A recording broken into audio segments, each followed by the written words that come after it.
Bonjour, bienvenue sur ma chaîne Milou's Secret. Donc aujourd'hui nous allons aborder un sujet qui touche pas mal de femmes dans notre communauté, qu'elles soient défrisées ou qu'elles soient naturelles, aux cheveux crépus. Il y a énormément de femmes qui rencontrent le problème d'alopécie. Donc nous allons voir ensemble sur cette vidéo quels sont les différents types d'alopécie, quelles sont les causes et les origines qui amènent le cheveu à tomber ou à se casser ou la chute des cheveux.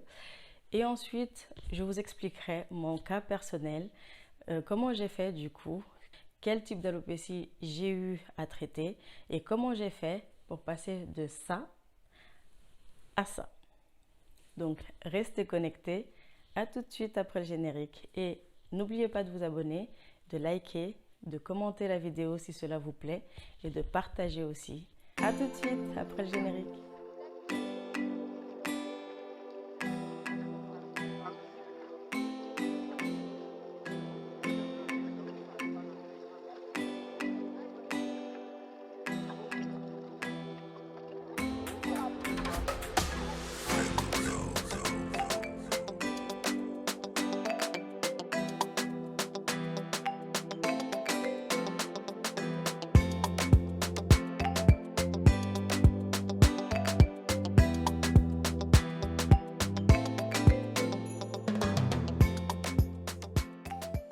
Comme indiqué dans l'introduction, il existe différents types d'alopécie. Moi, je ne suis pas médecin, donc je ne vais pas vous faire une explication exhaustive des différents types d'alopécie. Je vais juste vous expliquer ce que moi j'en ai compris globalement et comment je les distingue. Selon moi, il existe deux grands types d'alopécie. Donc, le premier pour moi, c'est l'alopécie d'ordre médical. Il y a un problème médical que l'on rencontre, maladie ou autre, carence, etc. Je vais rentrer dans les détails juste après. Et il y a aussi l'autre type d'alopécie que moi j'appelle l'alopécie d'ordre comportemental. Donc, maltraitance capillaire, mauvaise manipulation, alopécie de traction, troubles nutritionnels, etc. Concernant les alopécies d'ordre médical, il existe du coup différentes origines qui causent les chutes et la perte des cheveux. Il y a l'alopécie dite androgénétique. Souvent, c'est un problème génétique et héréditaire. Comme pour les hommes qui rencontrent la calvitie, 20% des femmes sont confrontées à ce type de problème également. Ensuite, il y a aussi par exemple tout ce qui est lié aux différentes maladies qu'on peut avoir, comme les différents cancers et les traitements liés à la chimiothérapie, donc qui causent la chute et la perte des cheveux. Il y a également les différentes étapes de la vie d'une femme, par exemple tout ce qui est lié à la puberté, les causes liées à la puberté, les causes liées à la maternité, l'alopécie dite postpartum, suite à la grossesse, enfin les chutes d'hormones après la grossesse. Ensuite, vous avez aussi les alopécies en pré-ménopause ou lors de la ménopause. Donc voilà, les différentes étapes de la vie d'une femme, quoi. Vous avez aussi des alopécies qui sont un peu moins connues ou des origines qui sont un peu moins, où les gens font un petit peu moins le lien et pourtant c'est quelque chose de très très important. Les différentes alopécies liées au dysfonctionnement de la thyroïde avec les deux types de maladies liées à la thyroïdite dite de Hashimoto pour tout ce qui est hypothyroïdie et la maladie de Basedow liée à l'hyperthyroïdie. Donc voilà, je ne vais pas rentrer d'ici dans les détails parce que voilà, je vous pousse plutôt à faire les recherches vous-même sur Internet pour comprendre un petit peu les différentes causes des alopécies, pour aller un peu plus en profondeur. Mais c'est important de savoir ça parce qu'on a beau mettre différentes routines en place, mais si on ne connaît pas les causes de l'alopécie, on ne veut pas les traiter correctement. Ensuite, ce que moi j'appelle les alopécies d'ordre comportemental, c'est tout ce qui est lié à notre propre comportement, c'est-à-dire tout ce qui est lié à la maltraitance capillaire, tout ce qui est défrisage à outrance, à répétition, qui cause de la casse, de la chute, et voilà, la chute des cheveux. tout ce qui est tissage, les pratiques de tissage à répétition, tresses trop serrées, donc l'alopécie de traction, tresses, tissage, perruque, crochet braid, où les coiffeuses font des tresses trop serrées et des coiffures trop serrées. Tout ce qui est chignon, hyper tiré, hyper plaqué, les baby hairs, etc., hyper stylisé, etc. Tout ceci provoque de la casse et des chutes de cheveux. Et on ne se rend même pas compte parce qu'en fait, ça se fait petit à petit, tout doucement, et on ne s'en rend même pas compte. Il y a également moi je le classe dans les alopécies liées au comportement. Il y a aussi tout ce qui est facteur de stress. C'est-à-dire si on est stressé au niveau du travail, on passe une période très angoissante, de deuil, de chagrin d'amour et autres, ça peut provoquer aussi un dérèglement au niveau capillaire qui provoque de la chute des cheveux. Tout ce qui est aussi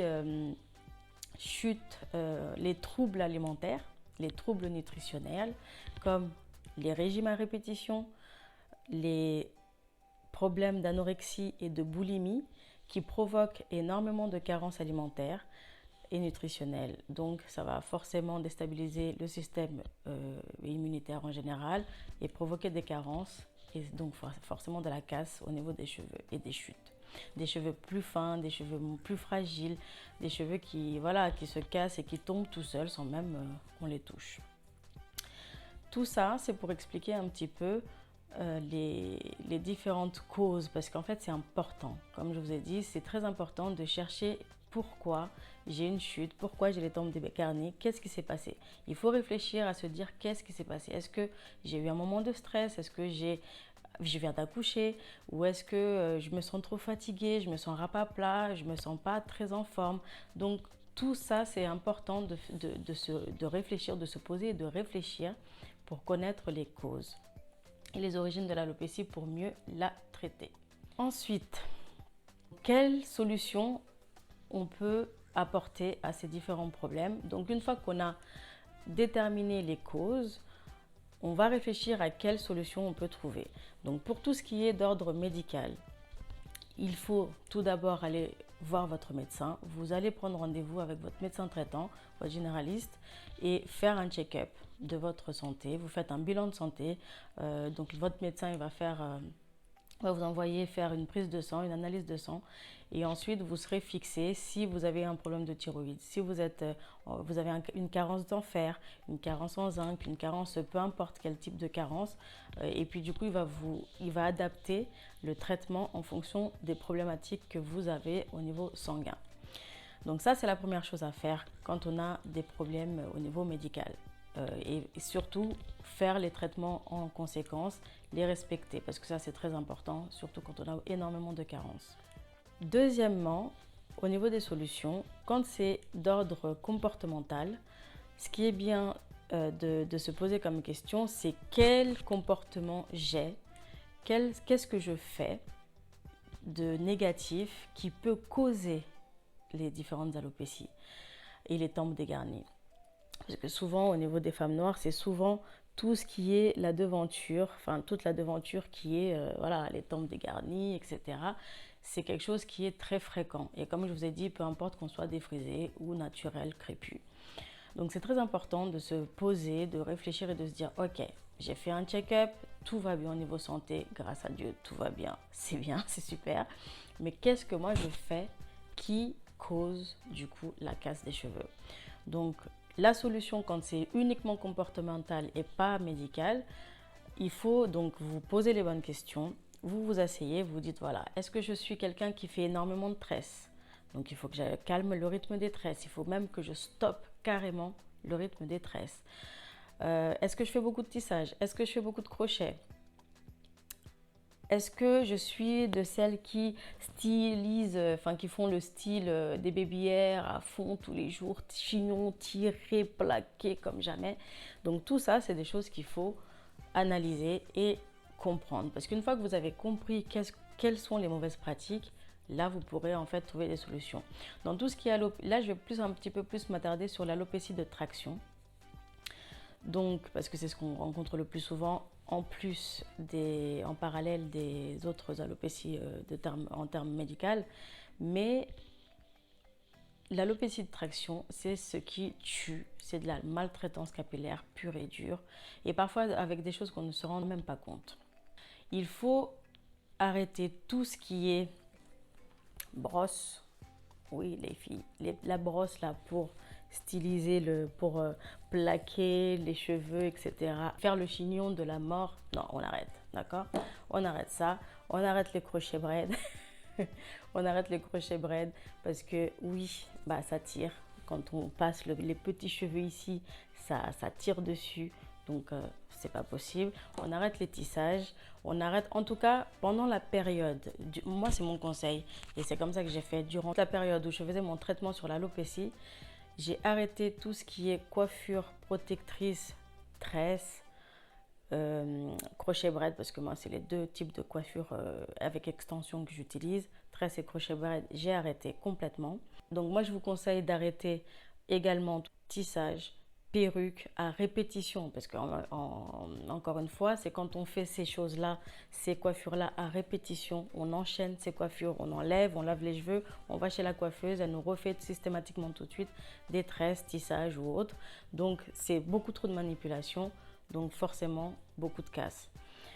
On arrête donc tout ce qui est aussi par exemple, quand on met le bonnet, ça, un bonnet, par exemple, le bonnet en satin, on ne le pose pas tout de suite sur la racine des tempes, on le met sur le front, par exemple, un petit peu ici, au niveau du front ici. Comme ça, ça va éviter en fait que tous les soirs, parce que c'est conseillé de dormir avec un bonnet en satin, c'est pour éviter que tous les jours, le bonnet se retrouve sur les tempes, parce qu'en fait, à force, ça les arrache. Donc, vous mettez un petit peu sur le front, et du coup, oui, ça sera un petit peu moins... n'ayez pas peur du trait, au réveil, c'est pas grave, ça va partir. Vous faites au pire un petit massage comme ça avant de sortir, et il n'y a pas de souci, le trait ne se voit plus. Donc, évitez de mettre les bonnets exactement sur la racine des cheveux. Et puis, voilà, donc stopper tout ce qui est barrettes, les barrettes à cheveux, etc. pour plaquer, faire des styles, etc. Arrêtez tout ça. En tout cas, pendant la période où vous faites le traitement de votre alopécie, arrêtez tout ce qui va arracher les cheveux, tout ce qui va tirer les gros chignons, bien plaquer, le gel pour plaquer, les gels Edge Control et compagnie. On arrête ça parce que ça tue les baby hairs, ça tue les cheveux qui sont sur le devant, sur les tempes. Mais surtout aussi, quand je vous dis d'arrêter les tresses, les tissages et autres, vous allez me dire « Ok, d'accord, mais moi, comment je vais faire? Comment je vais me coiffer, etc. » Il y a une préparation psychologique à faire, les filles. Oui, j'ai dû la faire moi-même quand j'ai perdu, du coup, je vais vous expliquer ensuite ma propre expérience. Mais il y a une préparation mentale. Oui, oui, oui. Il faut vous préparer mentalement à arrêter certaines choses, au moins pour pouvoir traiter votre alopécie. Donc, et la préparation mentale, je vous le dis parce qu'en fait, c'est difficile quand on a l'habitude d'enchaîner des tresses, des tissages, perruques, crochets et autres, et du jour au lendemain d'arrêter et de porter uniquement ses cheveux crépus. Moi, c'est le conseil que je vous donne, c'est ce qui a fonctionné. Pendant pratiquement 1 an, j'ai arrêté complètement tout ce qui est tresse et crochet braid, parce que j'adore faire ce genre de coiffure, pour changer de tête tout simplement. Mais j'ai complètement arrêté et je me suis dit non, à un moment donné, arrête et fais uniquement des coiffures qui vont vers l'avant. Je vous mettrai des photos de modèles de coiffure que j'ai utilisés pendant toute cette période-là. Ça peut peut-être vous servir comme idée pour, voilà, vous pouvez essayer de reproduire. Je faisais des petites vanilles, je vous mettrai en photo.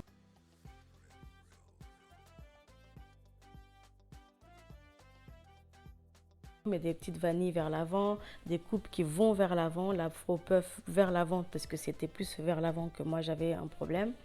Donc pour essayer de cacher donc la chute de cheveux, parce que c'est pas agréable de sortir comme ça avec les grosses chutes.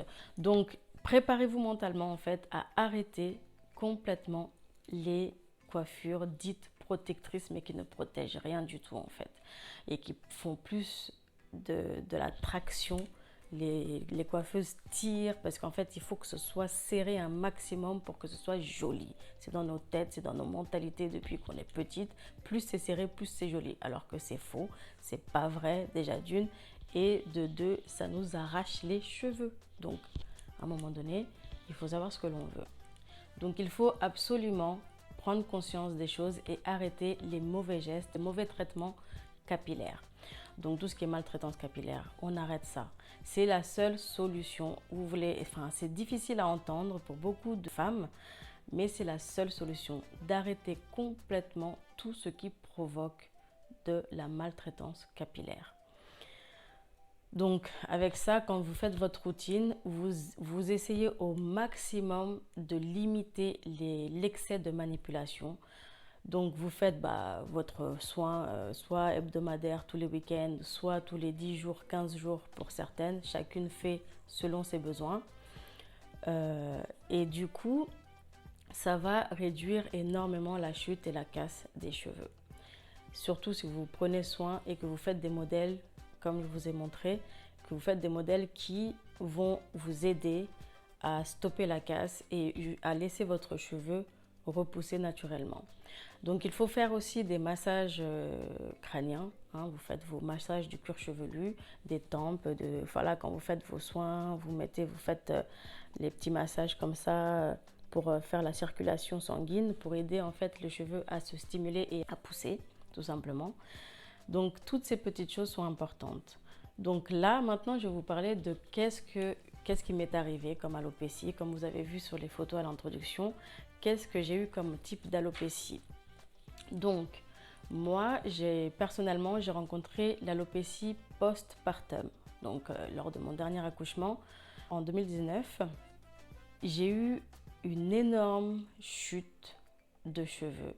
Mais alors, c'était horrible. Franchement, je perdais des cheveux par grosses poignées, quoi. J'avais envie de pleurer. J'avais tout simplement envie de pleurer. C'était une horreur. Parce que voilà, c'est pas agréable quand on se coiffe, on fait nos soins et qu'on se rend compte que du coup, les cheveux, on regarde la touffe qui est dans nos mains. Sincèrement, c'est horrible. Donc du coup, 2-3 mois après mon accouchement, j'ai eu l'alopécie postpartum. Parce que voilà, j'en avais marre, parce que je fais beaucoup de carences en fer notamment. Et donc du coup, j'en avais marre des traitements de fer. Donc la négligence, les filles, c'est pas bien. La flemmardise, c'est pas bien. Parce qu'après, on récolte les fruits, qu'on le veuille ou non. Quand on néglige certaines choses, eh bien, voilà, le médecin m'avait dit de continuer à prendre les médicaments en fer, mais comme j'avais pris ça durant toute la grossesse, ça m'avait saoulée, etc. Donc du coup, je me suis dit, oh, c'est bon, maintenant, le bébé est sorti, c'est bon, etc.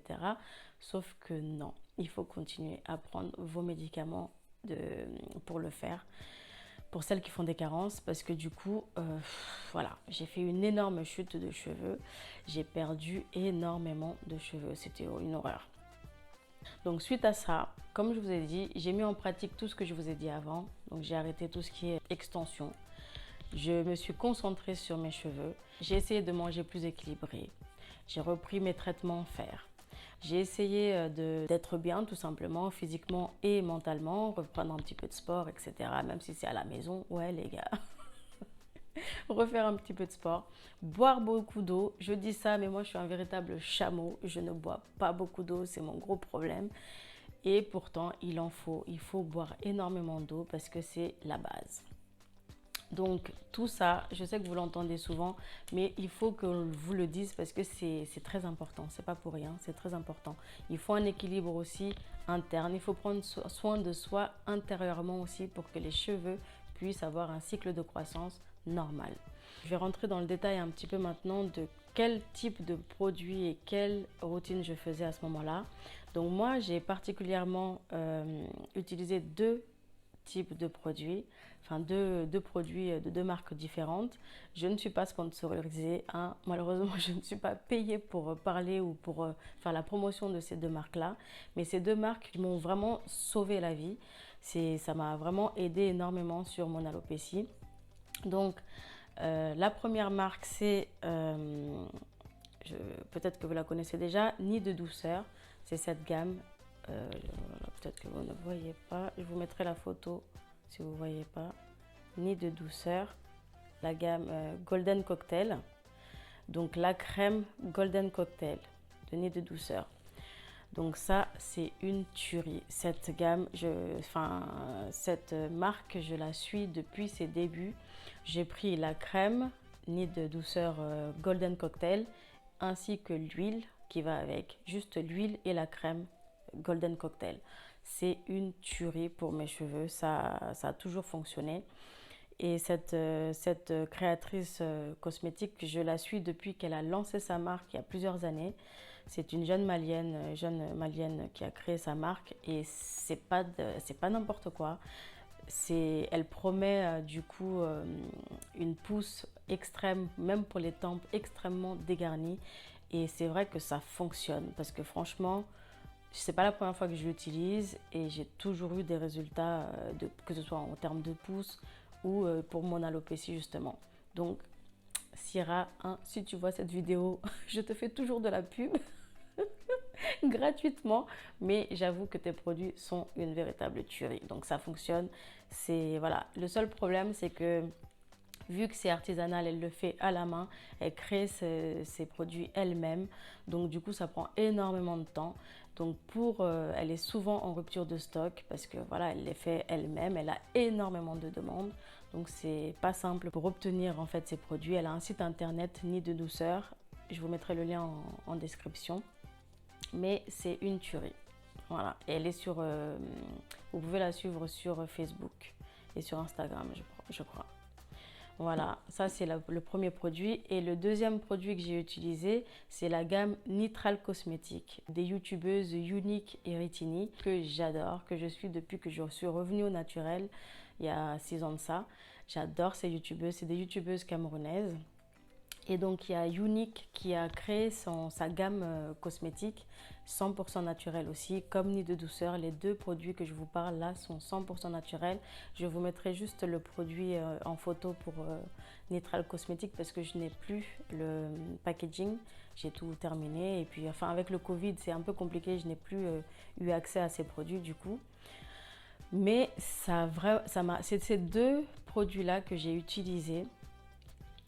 Que j'ai incorporé dans ma routine en fait, parce que ma routine c'est simple, c'est juste je fais juste mon bain d'huile et mon shampoing Aura Soul, mais je vous ferai une vidéo plus tard sur ça, mon shampoing Aura Soul. Mais du coup j'ai incorporé les produits du kit starter de Nitral Cosmétiques, une tuerie, c'est vraiment top. Vous faites juste, en plus c'est une routine qui est simplifiée parce qu'en fait vous avez juste, vous n'avez pas besoin de faire bain d'huile plus shampoing plus après shampoing plus lait capillaire, etc. Franchement, c'est une routine qui est simplifiée. Je vous invite à aller regarder sur sa chaîne ses produits Nitral Cosmétiques. Elle en parle, elle explique un petit peu comment il faut faire. C'est vraiment terrible. Moi, c'est ces deux produits-là que j'ai utilisés, que j'ai incorporés. Et c'est vraiment bien. Après, le seul hic de Nitral Cosmétiques, c'est que c'est pas ici en France. Moi, je me trouve en France. Donc, du coup, avec le Covid et avec voilà, les frais de port sont assez élevés. Mais elle y travaille. Donc, voilà. Et aussi, elle utilise l'huile de Nîmes dans cette gamme. Et l'huile de Nîmes est assez fort en odeur. Ça sent très fort. Mais moi, ça ne me dérange pas. Voilà, c'est une huile que j'ai l'habitude du coup d'utiliser. Donc, ça ne me dérange pas. Mais ça peut rebuter certaines qui ont des problèmes pour certaines odeurs. Mais vous pouvez mettre des fragrances pour améliorer ou diminuer un petit peu les odeurs. Mais c'est une tuerie. Ça, non seulement ça m'a aidé au niveau de la pousse, mais ça m'a vraiment aidé aussi au niveau de la texture des cheveux, de la souplesse des cheveux. Les produits de Nitral Cosmétiques, donc j'adore tout simplement. Voilà. Donc voilà pour ce que je voulais vous expliquer aujourd'hui sur les différentes alopécies, les causes et du coup les solutions qu'on peut trouver. Après, vous avez pléthore de solutions sur le net. C'est à vous aussi de voir, de faire vos propres recherches et d'adapter ce que vous trouvez par rapport à ce que vous cherchez en fonction de vous-même, de votre propre cheveux et de voilà ce qui va vous convenir.